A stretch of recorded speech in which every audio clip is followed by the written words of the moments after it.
Greetings, everyone. Hello, everyone, wherever you are. Good morning, good afternoon, good evening. This is our Spiritist Psychology Spiritist group, study group. Tonight, we are studying the topic Giants of the Soul, Resentment, Jealousy, and Envy. And I would like to hand it over now to Anahy. Over to you, Anahy. Okay, thank you, Fabrizio. Hello, everyone. So nice to be here with you again. So I'll just start sharing my screen. Fabrizio, am I able to? Oh, yeah, I'm disabled. Okay. Yeah, I'm just enabling you now. Yeah. It's okay now. All right.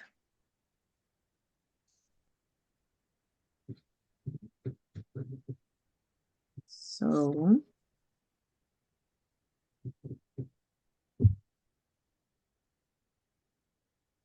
is that okay?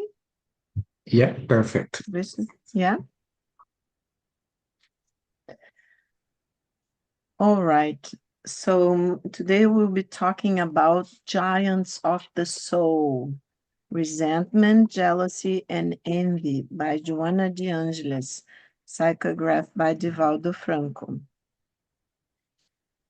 So I brought to you again so that people that maybe forgot or maybe are watching for the first time, that's Jung's map of the psyche. And why I'm talking about and bringing this drawing, because we are going to be talking, if we are talking about giants of the soul and aspects like resentment, jealousy, and envy, right? So we are talking about shadow aspects. And just to remind people about the shadow, okay, here we have a drawing. So the self in yellow, the whole of the psyche, right? And also the center of the site, the self. And we have here the ego consciousness, right? The center of consciousness.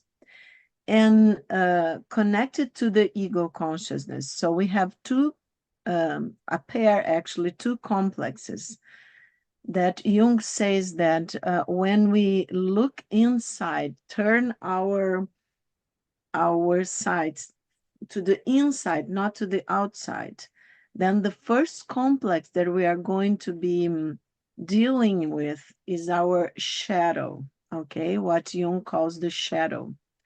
And the shadow is in opposition to the persona, okay? So in yellow, we have the collective unconscious, the archetypal level of the unconscious, so the deep, deep level of the unconscious. And so here in brown, we have the personal unconscious, where the first subpersonality, let's say, the first complex that we are going to be dealing with when in this self-discovery process, when we turn our sights to the inside, will be the shadow. So just to remember, our dark aspects need to stay hidden so that we can feel good and adapted to the world, right? We all know that. If we are mean in our faces, okay, then of course, nobody will want to talk to us. Nobody will find us cool.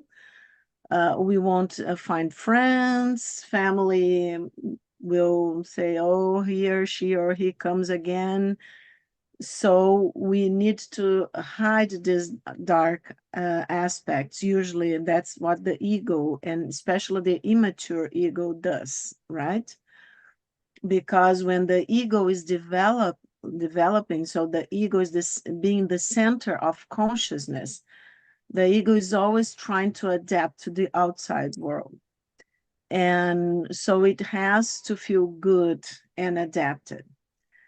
So duality is part of our psychic existence. So courage and fear, for example, are a pair of opposites, like good and evil, like ugly and beautiful, for instance. We can only recognize one if we have already encountered the other. Okay, so this is very, very important in the experience of the ego, this living this duality, because we are here, the ego, dealing with the outside world. Of course, dealing also with inner pressures from the inside world. But if we are thinking of adaptation to the outside world, so of course we are dealing with duality, okay? And of course, what we have to think is that for what, which purpose are we here in this dual world, being matter and spirit, for instance, is another duality that we have to face here. Because we have to learn, because we are evolving in consciousness. So, like, for instance, very, very important, good and evil, this pair of opposites. It is said in psychological terms that we can only recognize one if we already have encountered the other, right? So light and shadow, just for people to remember, or somebody that is watching for the first time. The psyche consists of many parts and centers of consciousness. It does not constitute a unit, but a constellation in which, besides the sun, there are other luminaries. The ego complex is not the only psychic complex. When the subpersonalities, as Jung called them, are in opposition, conflicting attitudes and feelings are going to arise. So one of these conflicting pairs is the persona and the shadow, as we have said.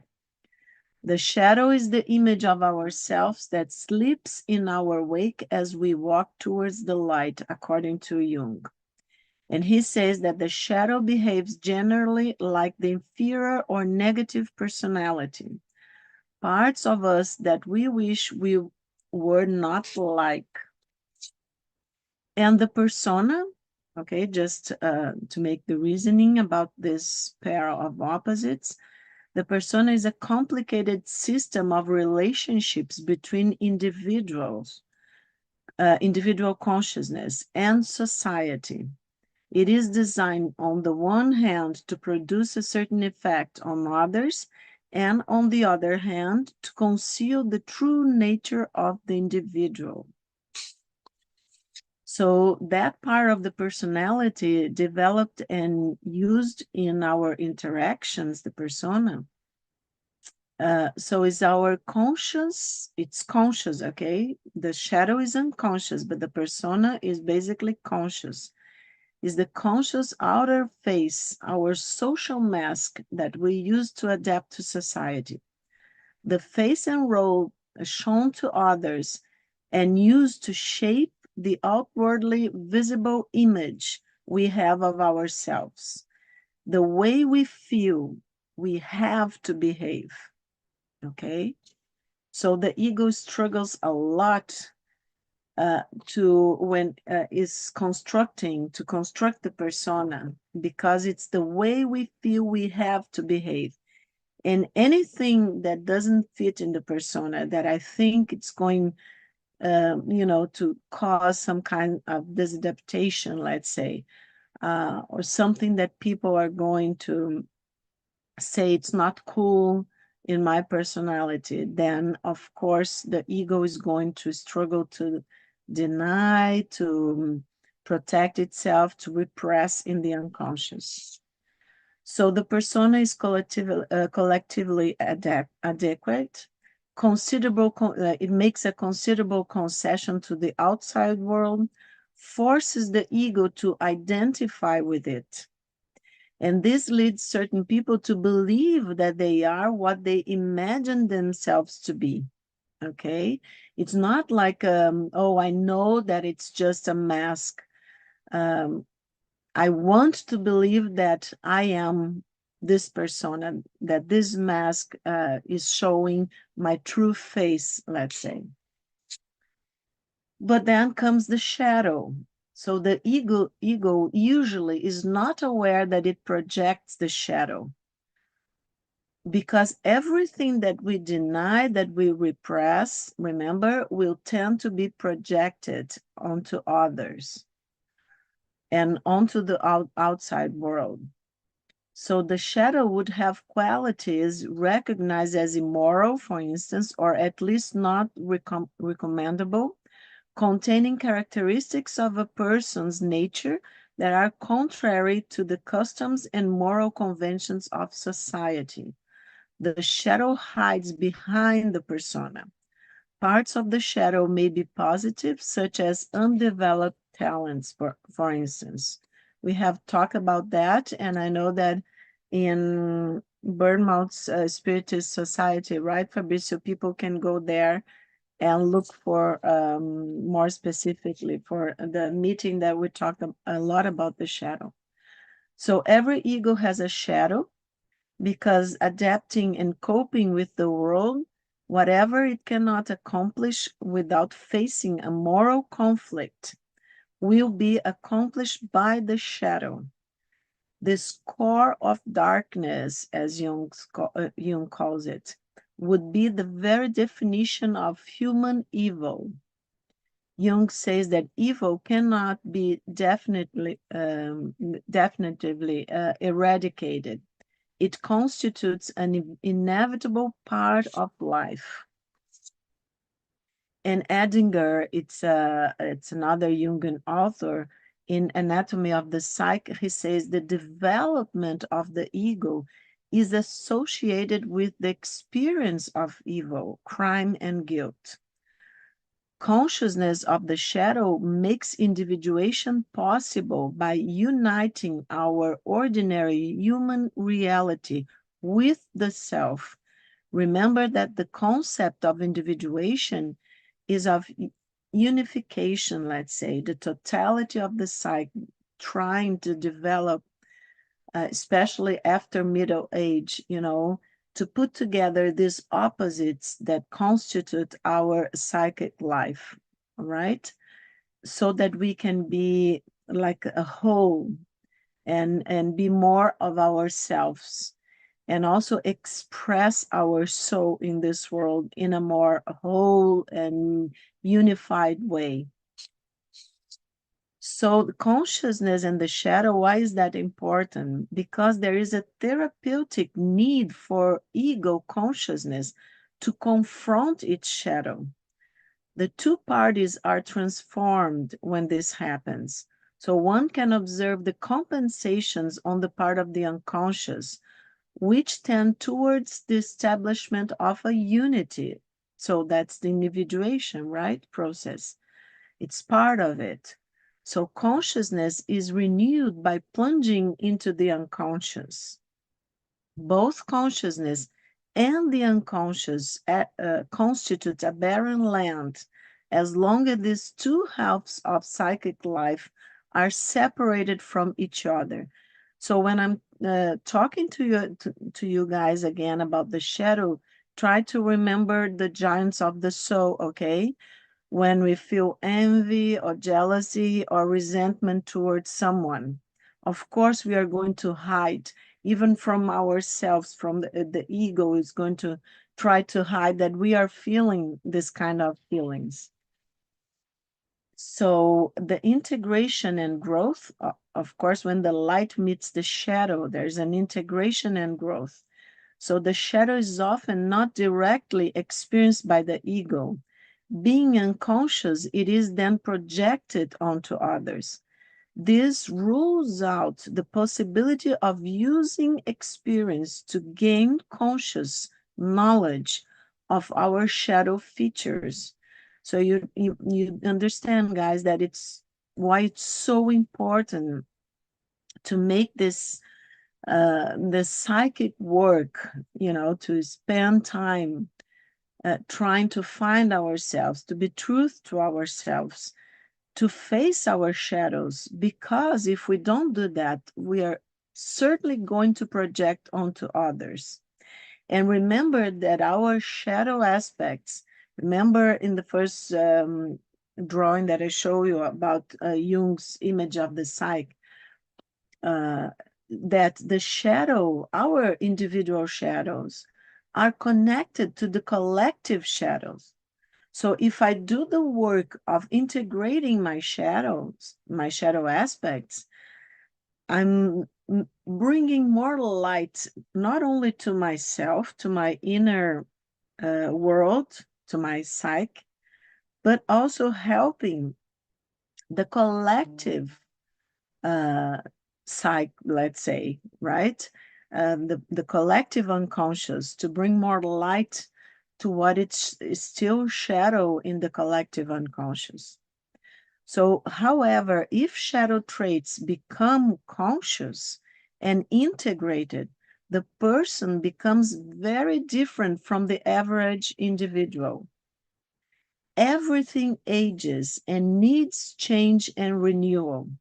Thus, when the orientation and attitude of consciousness prove insufficient, the process of psychic transformation begins. Okay, it's like giving up. Okay, I cannot hold anymore what's inside of myself. I need to look at that.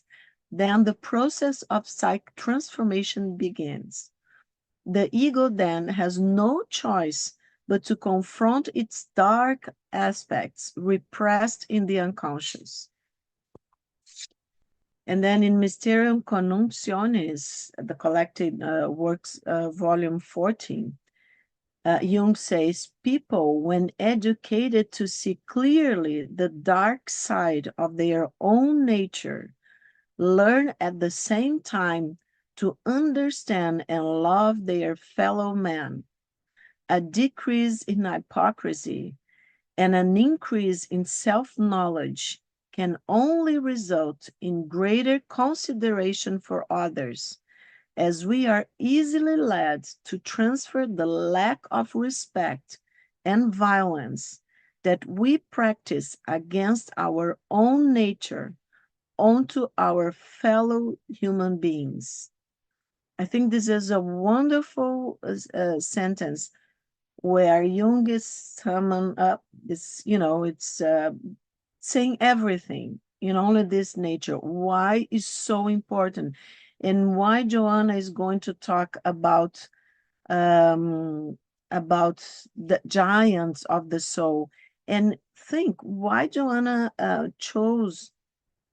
has chosen these three. I was thinking about that when I was reading again and preparing this meeting. Why envy? I'll make this question to you guys, okay? There are so many aspects of our shadows. Why would Joanna, I'm asking this to you guys and we can discuss later. Why would she pick envy, jealousy, and resentment? Especially these three. I want to listen to you guys later, okay? So in the book, The Conscious Being, Joanna says, human problems or existential challenges are part of humankind's evolutionary chart. Thinking beings are still incomplete. They are undergoing a continuous process of improvement and transformation in a prolonged endeavor to develop their latent psychophysical, parapsychological, and mediumistic abilities. Clinging to the coarsest impressions of the ego because of what they consider to be indispensable for their livelihood, like material values, they develop an attachment to ownership. Consequently, they remain on their guard to preserve their assets, which they see as having an unique meaning and therefore as being essential. I was putting this sentence by Joanna, and it just came to my mind, a podcast, I'm not going to say where, of course, because of ethical principle, but that people were talking about spirituality, and they were very afraid of what's going on in the world today. And they started saying that we have to prepare for what's coming and to protect. They were talking about spirituality. So for me, it was a paradox, because they were saying that we have to protect our food supplies, our energy supplies, our land, this and that, blah, blah, blah, our health. Okay, we have to protect our health. But they were very worried with the material values. And I was thinking, where is spirituality in, why are we so worried about what's going on and not doing this exercise of self-discovery, of looking within ourselves? And then I realized, well, because they are not considering the psychological aspect, even of their own psyche. So I thought it was very synchronicity that I was preparing this meeting and I heard this podcast. And, it was not from people in Brazil, because people in Brazil are usually not so worried about material values, because they don't have all this quality of life, let's say, and all these material valuables at their disposal. But I was thinking, well, if very smart, very the words scholar and scientists were talking about spirituality and about this changing in times, that some are realizing, these scholars were, of course, they were talking about this. So they realized that we are undergoing a shift of consciousness.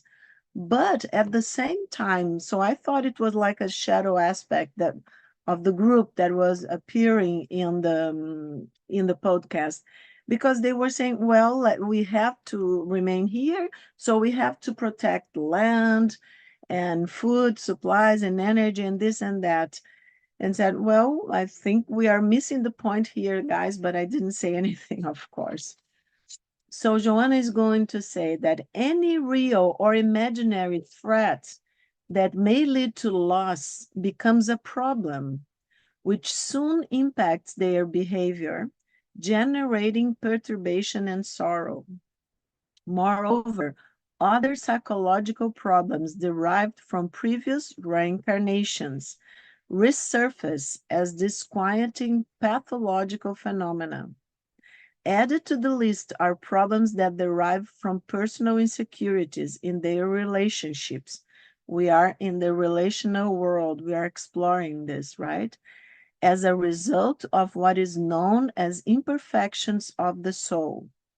Problems often take root in the delicate tissues of the psyche, increasing or losing their significance according to the individual personality's strong or weak resistance. What to some is a vexation or an annoyance, to others is no more than a bump on the road that stimulates further progress. The more one worries about a problem, the more powerful it becomes, thus increasing its magnitude with its corresponding effects. In unstable personalities, psychological complexes, as we have seen when we talked about complexes, according to Jung, are usually responsible for problematic events. When something in which one trusts or from which one expects positive results ends up in disaster or failure, the ego, for lack of a lucid consciousness, flees from or hides the fact, claiming, I'm to blame. Psychological inferiority develops the complex behind which the ego takes refuge. And even when it apparent conflict, the ego feels fulfilled and justified. Thus, it stops fighting. This is one way that Joanna is saying just here, when something in which one trusts are, because she's starting to talk about, you know, our problems in a psychological and spiritual way, right? So she says, when something in which one trusts or from which one expects positive results ends up in disaster or failure, that happens so often, right, guys, in our lives, the ego, for lack of a lucid consciousness, flees from or hides the fact, claiming I'm to blame. So the ego protects itself, thinks it's protecting the mechanisms of defense and things like that, repressing, denying, but because thinks I'm to blame. And then psychological inferiority develops the complex behind which, so here we have a complex. Remember, Jung talks about the complex as emotional tuned complexes, right? Because there are emotions and experiences connected to a complex. So then what John is saying, that the ego many times hide behind this complex, takes a refuge. And even when in a apparent conflict, the ego feels fulfilled and justified. Thus, it stops fighting because now I have a complex. And now I have this part of my personality that justifies itself, right? But Joanna says, in other temperaments, when a problem becomes more difficult and harmful, the ego blames others. So when the ego is feeling inferior, it's going to think that I'm to blame, right? But in other temperaments, when a problem becomes more difficult and harmful, the ego blames others. Health, for instance, family, the social group, society in general, or fate. The ego solves this problem in this kind of temperaments by means of a superiority complex. Then it's the opposite, positioning itself above any suspicion of weakness and hiding behind excuses of having been misunderstood, persecuted, and unhappy. So misguided mechanisms of immaturity make up the protective chainmail of escapism in order to avoid the consequences of problems, the purpose of which is to test each individual's abilities and qualities in particular, and those of all individuals in general. So there are purposes behind, you know, our facing problems in this life. Therefore, the greatest and most pressing problem to be solved is the human being per se. Solving this problem requires psychological maturity derived from serious and well-directed effort, a study of the deep self, capital S, and the ongoing search for it, which are the most pressing existential goals. This is Joanna saying, right? We don't say Jung, we don't read Jung saying something like that. Well, when he talks about individuation, okay, but directly the way that Joanna is saying here, right? Solving problems requires psychological maturity derived from serious and well-directed effort. I study of the deep self and the ongoing search for it, which are the most pressing existential goals. And why is that? Because in the transience of human condition, the deep self must emerge and unleash its innate, invaluable resources, thanks to which the psyche consciously commands life, opening the immense range of paranormal perceptions. This is totally Joanna speaking, because she's going to say here in the next two sentences, remember, people, that for Joanna, Jung's self, capital S, is the spirit, our spirit. okay? So that's why she's showing us a path for facing our shadows, the courage to face our shadows, and this, troubling aspects of our personality, our problems, and even the strength, the moral strength to face our shadow aspects. So look what she says: studying the self, capital S, right? Because then she says that in the deep self must emerge and unleash its innate, invaluable resources, okay? Thanks to which the psyche consciously commands life. In this cast of parapsychical perceptions, mediumistic resources blossom, fostering free transit between the two spheres of life, the physical and the spiritual. And this is totally spiritist psychology.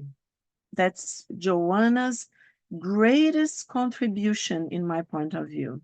Okay, why do we, the spiritist psychology and mediums such as Chico Xavier and Divaldo, and all the spirits that have communicated through them, says that we have to discipline our mediumistic potentials, right? Because Joanna is saying our parapsychical perceptions, right, and mediumistic resources blossom when we pay attention to the self, to our spirit, fostering free transit between the two spheres of life.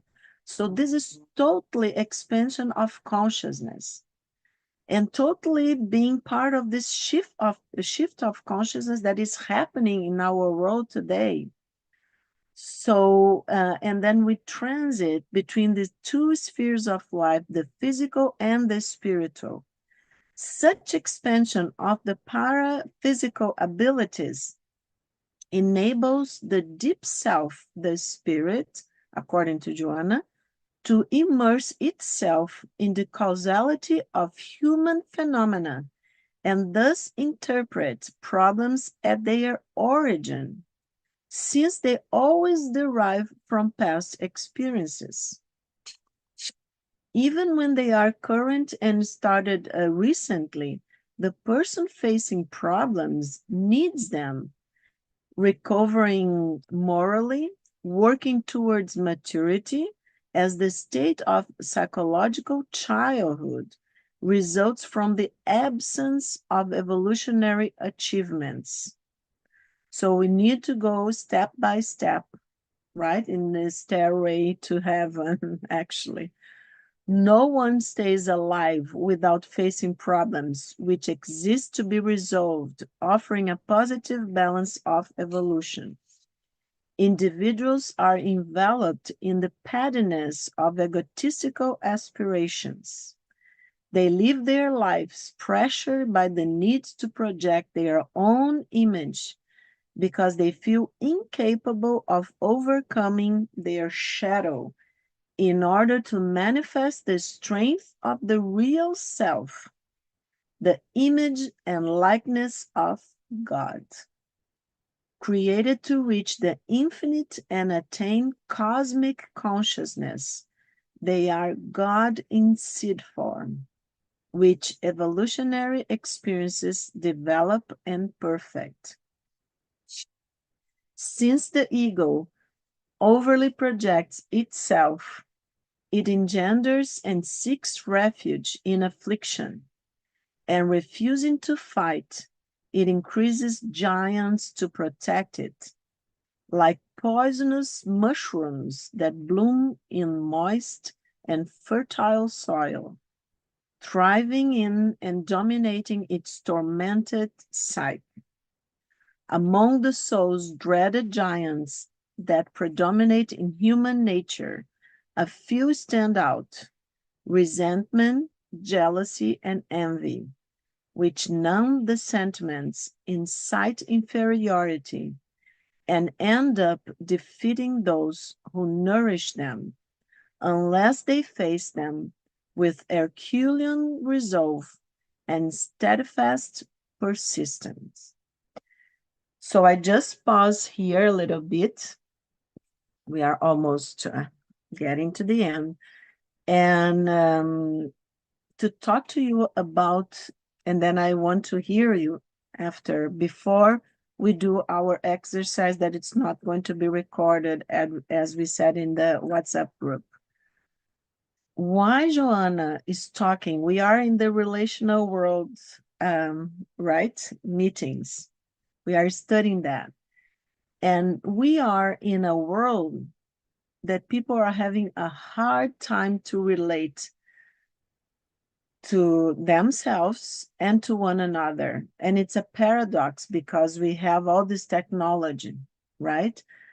But many times we feel loneliness, and we feel that we are alone, and we feel that things from the outside world are overcoming us, right? So I started thinking, why would Joanna pick these 3 giants of the soul? There are others, right? Fear, for instance, and many others we can think of, sadness, and a lot of others. But why resentment, jealousy, and envy? So I wanted for you to understand that if we are, as a Spiritist knowledge says, transitioning to a higher level, individually and collectively, of consciousness, this means, people, a higher level of vibration also, okay? And a higher level of understanding ourselves and understanding our fellow brothers and sisters of humanity, right? So why these 3 giants, resentment, jealous, and envy? And in the book, The Conscious Being, that we are studying, Joanna says that resentment takes root in the fertile soil of the patient's uncontrolled emotions, because then the individuals react according to their particular level of consciousness, manifesting ideas and behaviors in conformance with it, right? We are going to react according to the level of consciousness that we have already achieved. So she says that, for instance, our animal nature, when it prevails in detriment of spiritual and ethical values, competition and insolence set trap for those with a more trusting and naive nature, who then feel mortified, right? So if I think someone that I trusted betrayed me in some way, and who hasn't had this kind of experience? But if I fell in this trap, okay, then when we find out that we have been deceived and betrayed, then we many times resort to the ego and become resentful, and storing up on the panels of emotivity, she says, violent charges of energy, of course, low, very low vibrations, right? And we disharmonize ourselves and our emotions, our psyche, and this reflects in our mental and moral conduct. So something very, very important that Joanna says is that, remember, relational world. And don't we need to relate better to each other, right? And she says resentment as an expression of inferiority, consciously or unconsciously, yearns for revenge against the offender, seeking to come out on top. So I think she talks about resentment specifically because of this need that can be unconscious, can be in our shadow aspects, because no, I'm so nice to everyone, so I don't care that I was betrayed by this or that, by someone in my family. But if I do care, and my ego is just repressing this knowledge, so it stays in my shadow complex, then it yearns for revenge, because it's going to, so it's not a nice part of me, because I'm not forgiving, right, the person or the situation where I felt betrayed. So of course the yearn for revenge is going to be in the shadow aspect of my psyche, and it's going to ask for projection, of course. And then my aggression will appear at some point in my relationship to others, and also because the self is always calling the ego, let's say, I can feel guilty, for instance, and I can develop some disease. This is very common, okay? So I think the resentment is one of the reasons, this denial that I'm resentful, and the yearn for revenge in the unconscious is one of the reasons that Joanna picked up resentment as one of the giants of the soul. And she says also, individuals are usually competitive in the negative sense of the word. They want to take over places that do not belong to them. And since they are still on the lower levels of evolution, when we act like that, of course, they become unjust, persecuting and slandering. This is their prerogative at their current stage, okay, of evolution. However, to accept their patterns and tune in to their low-level vibrations is a choice for those not yet determined to preserve their health or desires to grow emotionally. And then when I'm reading this that Joanna said, I remember Jung's sentence when he says, I'm not what happened to me. I'm what I choose to do with what happened to me. So I think it's a great, they are talking different sentences and words about the same thing, trying to call us and remind us that it's always our choice, sometimes not what happens to me, but how I react to what happens to me, right?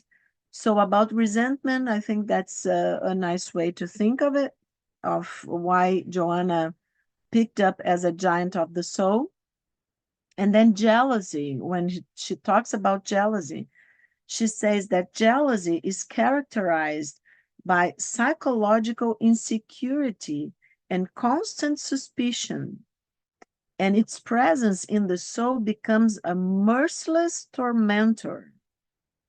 In the days of jealousy, the ego sees what it wants to see and gets involved only with what it believes, turning a deaf ear to reason and the truth. So I think in this sentence, John is, is saying that's why I picked jealousy as one of the giants of the soul, because if we are talking about the development of consciousness, self-discovery, being comfortable, accepting our inner truth, even if it's about our shadow aspects, right? So I cannot, let myself be dazed by jealousy, right? And my ego so indisciplined as to see only what it wants to see and get involved only with what it believes, right? So because we don't have to go further in jealousy, because everybody has experience about that, this kind of, we are here, we are all living, all of us have egos, have been teenagers and have been children, jealous probably of brothers, sisters, or, so, or boyfriends, girlfriends, and this and that. So all of us know pretty well what it feels like. But the question is why Joanna picks jealousy as one of the giants of the soul. And she says that jealousy excruciates both those who experience it and those who are its target.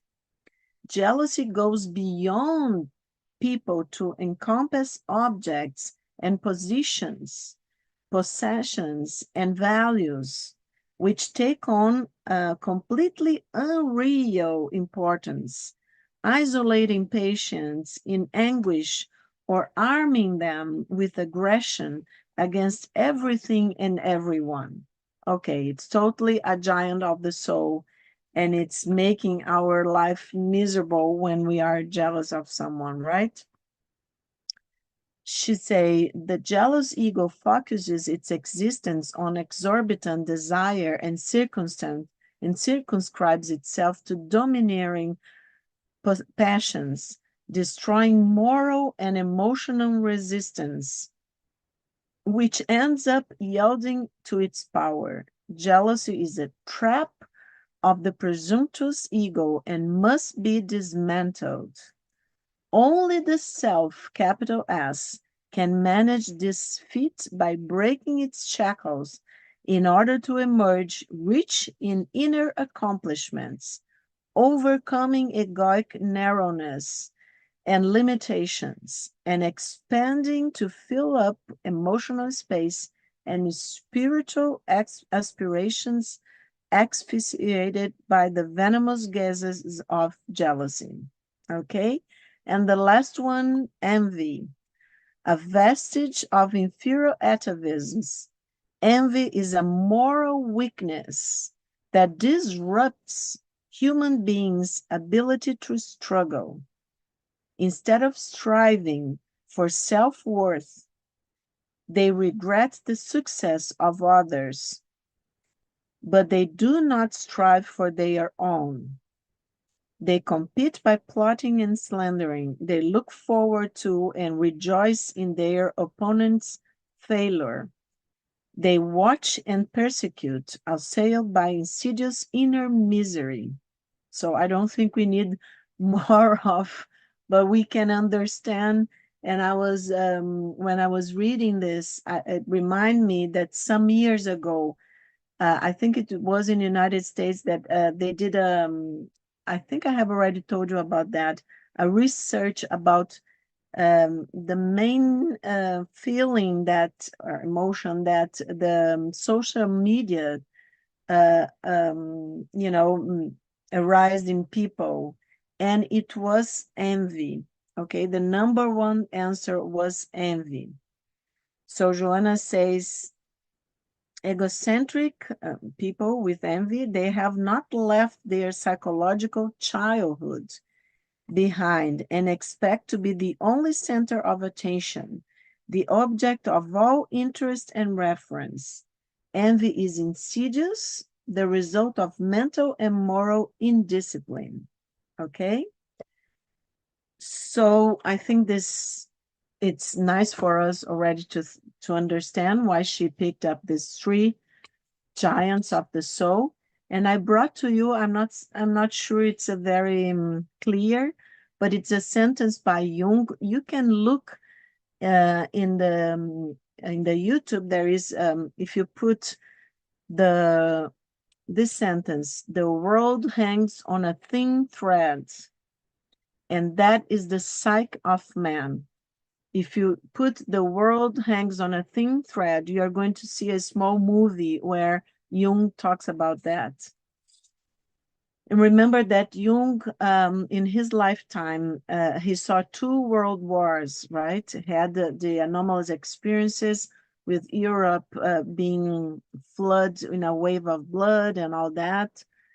So Jung says the gigantic catastrophes that threatens us today are not elemental happenings of a physical or biological order, but psychic events To a quite terrifying degree, we are threatened by wars and revolutions, which are nothing other than psychic epidemics.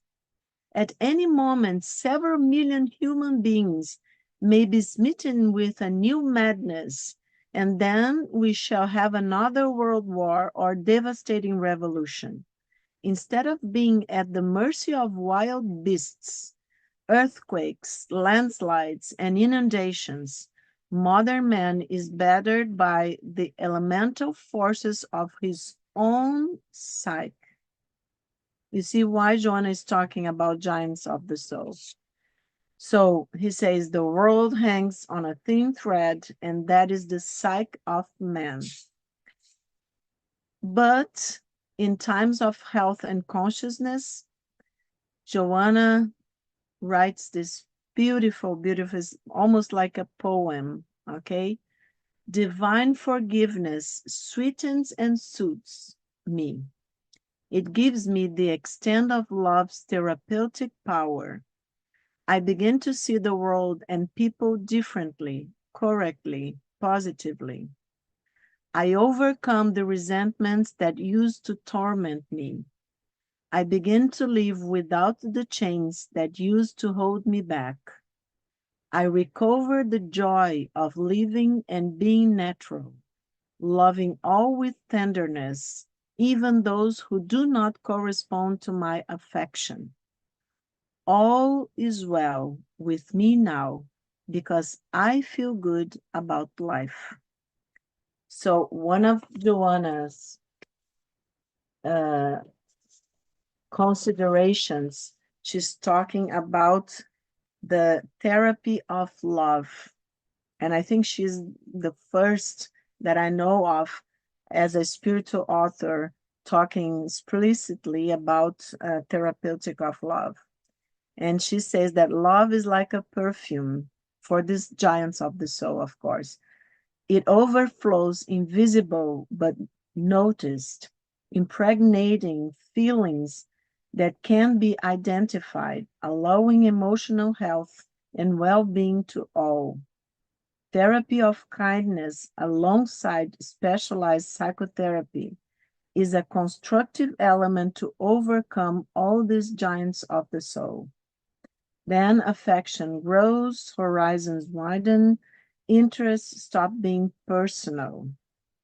It's fundamental for any treatment, the love therapy. Okay, so for any treatment of emotional imbalance, the connection with the divine thought, she says, is the love therapy. And then going to the end, this sentence of Jung, a person does not become enlightened simply by imagining figures of light, but by illuminating the darkness. And remember, I brought to you again the small divine mother from the Etna volcano in Sicily that I found in a synchronicity that time. Just to remember that the divine, we encounter the divine within us. We encounter our spirit, that is a representation of the source of God within the depths of our psyche, when we have the courage to look to our giants of the souls and to our own shadows. So I will stop sharing. I think we are on time, so I would like to, we can record some comments that people want to make or questions for 10 minutes, if you agree, and then we leave the 20 minutes, we stop recording, and we do the exercise. Is that good for everyone? Okay, do we have questions, comments? Sylvia, please. Just one thing. You know the quote from Jung that you gave, one does not become enlightened. This is a very well-known expression of Jung, and it goes a little different from what you said. It says one does not become enlightened by imagining figures of light, but by making the darkness conscious. Yeah, wasn't that written? It was Well, I different? mean, that's what, you see him saying in English. Is slightly a little bit different from what you had quoted. I mean, this is well known. It says by making the darkness conscious. I got from the quotable Jung. It's a book that people wrote some quotes, and sometimes they change a little bit. Thank you, Sylvia. I think it's very important to okay. I mean, because that's how it's, well, at least in England anyway. I don't know. Yeah. They may Thank change you. things. I just one thing very quickly. I find this extremely important, this lesson that you gave to us, because in a way, resentment, jealousy, and envy, they almost synchronistic. They almost go. It's almost like one is synonym of the other. Which is very, very interesting. And this, it shows, that part of the shadow that you resent because you envy, so a kind of uncomfortable feeling of not being good enough, that people don't give you the consideration you deserve because we want other people to fulfill our needs. And I think that's so much to think about. And having Joanna actually to explain and bring this into consciousness, really bringing the darkness into light, it's very important for us, I think, as human beings. And that quote you gave as well of Jung, wasn't he a prophet? Because he saw the First World War, then the Spanish flu that killed more people than the wars and was dreadful wars anyway. And then in the 20s, you had invasion of China and, the wars, and there were so many problems. And then exactly what he said would have a new war, which was the Second World War, and the whole idea of it was extremely to do with the psyche of man losing himself, losing his soul. So I think this is very important. Thank you very much for bringing it, because, lots of meditation, a lot of reading, and a lot of thinking about it, because we are part of it now. So whatever we do as individuals, even in a small scale, will make a difference. So anyway, thank you, Anahy, for this. Yes, let's thank Joanna.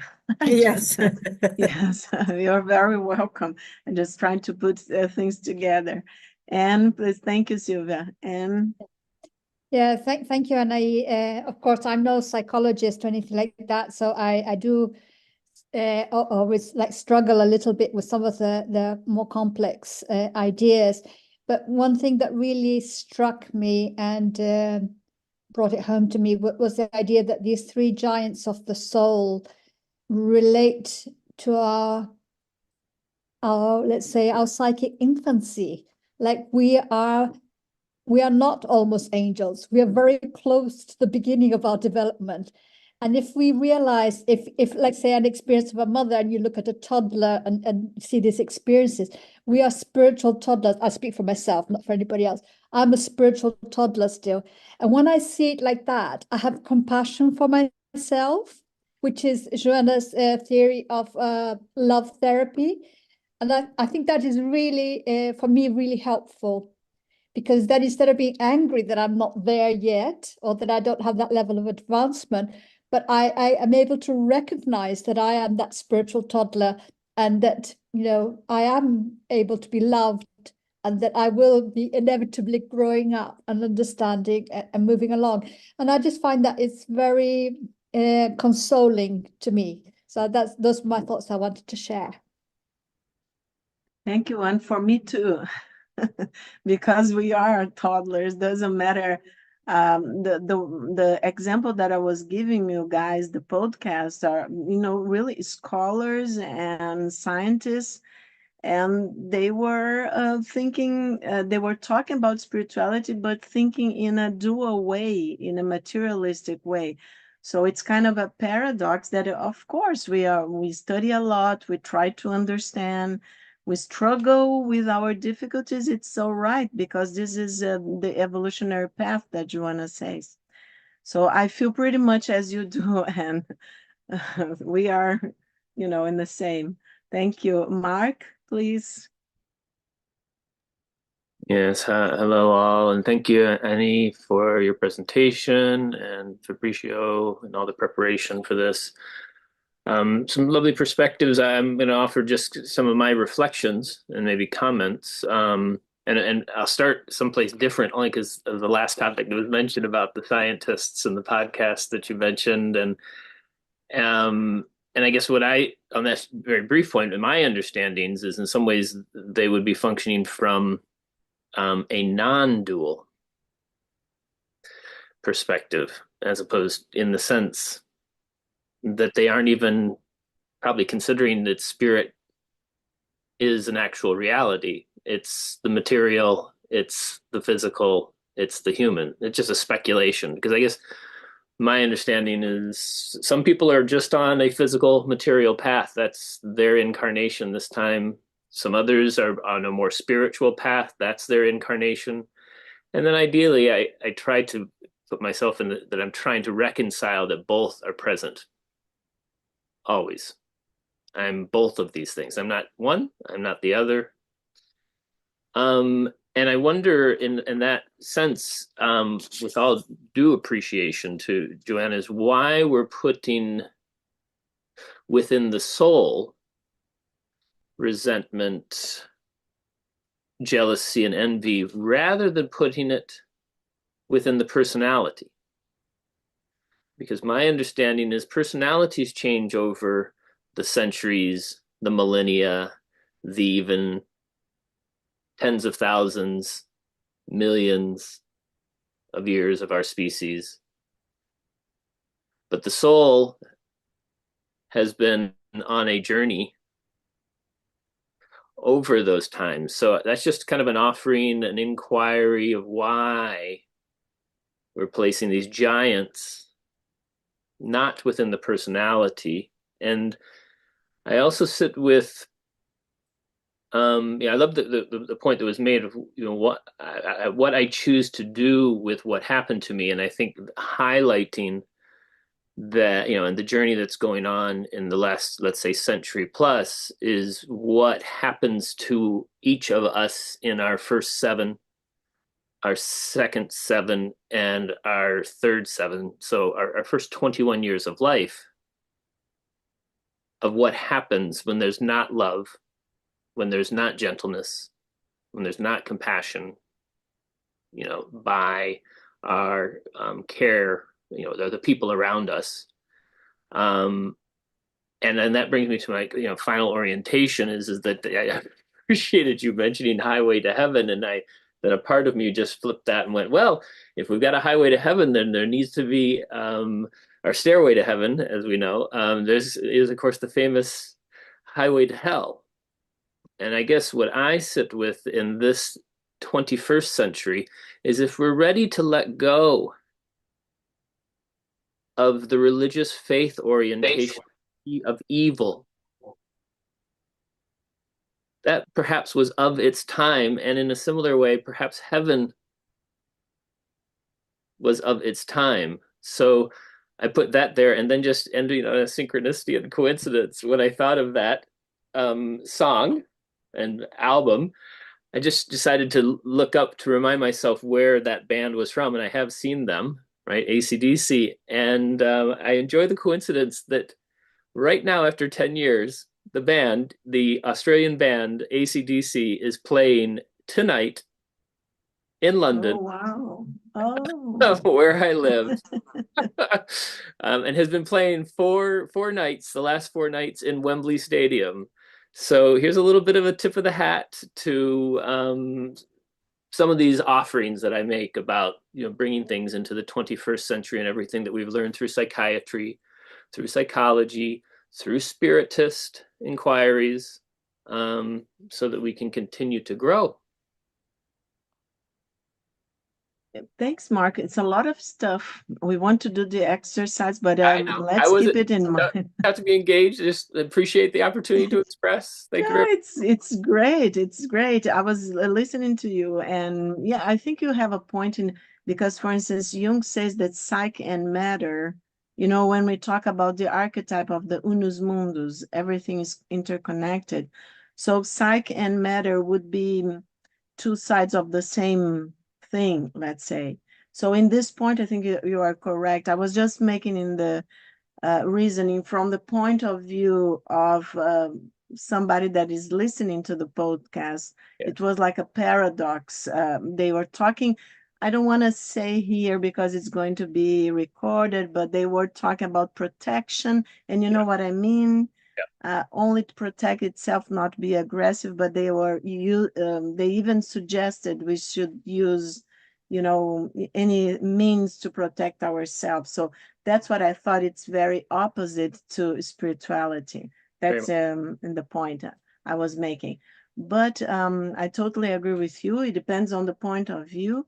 And also one of the things that, remember when we studied Freud's equation, right, of in our inner conflict, and of course he was talking about personality, and as you said, and our traumas, childhood traumas. So from this point of view, of course, these giants, she says giants, it would be from personality, of course. But remember, when we are talking about depth psychology, so we are talking deeper in our unconscious. So, of course, because then we have mind, the soul, the spirit, and we have different bodies, subtle bodies. We study in Spiritist knowledge, we study a lot the subtle body that we call perispirit, right? So it all depends from which point of view. But of course, I think she was saying the soul, because the soul is the part of the spirit, let's say, that is here reincarnated. And of course, it's related to the personality, because the ego is the center of consciousness, the personality also, we could say. So it all depends on the definition that we use. But in other of her writings and books, she talks more about other authors and Freud, and we are all waiting for her books to be fully translated to English, right? And but I'm going to put in the WhatsApp, our group. Our friends from United States said that in the United States they have people, some people contact me through the WhatsApp asking, wow, we want some books in English. And people in the United States have some books in English. Okay, you guys can order. I will put in the WhatsApp group. It's only that a new translation of all her books are in progress. So that translation stopped, and then it's a new translation coming. But I talked with Gelson and Fabricio and everybody else, and people in the US. So since they still have, you can order, right? And then the next, I also talked to Fabricio, and the next meeting, Fabricio will tell you guys later, there's someone from the group that offered to translate. Silvia had also offered to translate. So the text that I'm going to be using, I will send to you guys, because then you can, because here in 1 hour, I have to, you know, summarize the stuff. But then you can see the whole, it's a lot of, in this meeting, she had 3 books talking about this in different parts. And I think it was for someone like Mark that wants to go further, it's interesting to have the text. And if you have questions, then you can bring. Okay. Thanks so much, guys, for your comments. I think we will stop recording. Bye-bye to someone that is watching us later. And we will do our spiritual healing exercise now. Bye-bye. I'm stopping the recording now.